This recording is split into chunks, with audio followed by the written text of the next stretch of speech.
was told to say an anecdote. Anecdotes are easy. So I thought to myself, what kind of anecdote can I tell these people who really have more important things to do? And I figured I'm going to tell you how Spider-Man came into being. It's a true story, although sometimes it's hard even for me to believe it. But we had already done the Fantastic Four, and I think maybe the X-Men, I can't remember the order, but my publisher came to me and he said, Stan, I want you to come up with another superhero. So I said, okay, and I went home, and when my publisher said do something, I'd better do it because I wanted to keep my job. I thought, what can I come up with now? And the most important thing in a superhero at first is the superpower. Once you get that, everything else comes along. So I thought, what power will I give a new guy? And I saw a fly crawling on the wall.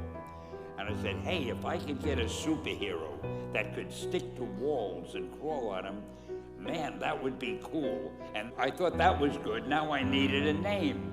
So I said, well, let's see, Fly Man, Mosquito Man. I got down to Spider-Man.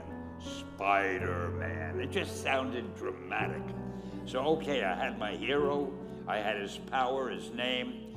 And then I figured, just for fun, I'm going to give him personal problems. Because except for you people who are that your lives are perfect, but most other people have personal problems. And then I thought I'd make him a teenager, because there were no teenage superheroes that I knew of at the time.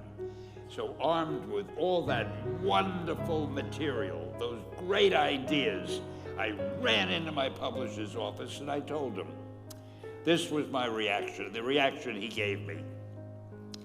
Stan, that is the worst idea I have ever heard. First of all, and he started to give me his, because he's a very logical man, very intellectual. First of all, people hate spiders, so you can't call a hero Spider-Man. You want him to be a teenager? Teenagers can only be sidekicks. And you want him to have personal problems? Stan, don't you know what a superhero is? They don't have personal problems. Well, I left the office disappointed, but obviously a much wiser man. And I couldn't get Spider-Man out of my system. So we were about to kill a magazine. I think it was called Amazing Fantasy. It wasn't selling well, and we were sending the last issue to press. When you do the last issue of a magazine, nobody cares what you put in it because the book is dying. Just to get it out of my system, I put Spider-Man in Amazing Fantasy, feature him on the cover, forgot about it. A month later, all the sales figures came in. My publisher came racing into my office. Stan, you remember that character we both loved so much, Spider-Man? He said, let's do him as a series. Now, why am I telling you this? Besides the fact that I have to kill a little time. If you have an idea that you genuinely think is good, don't let some idiot talk you out of it.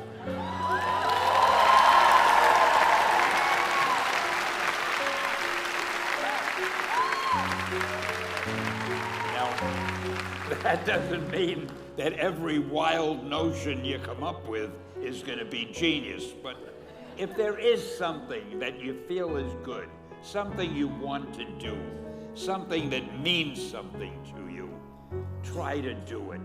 Because I think you can only do your best work if you're doing what you want to do, and if you're doing it the way you think it should be done, and if you can take pride in it after you've done it, no matter what it is. If you can look at it and say, I did that, and I think it's pretty damn good. That's a great feeling. So don't let idiots talk you out of something that you think is good.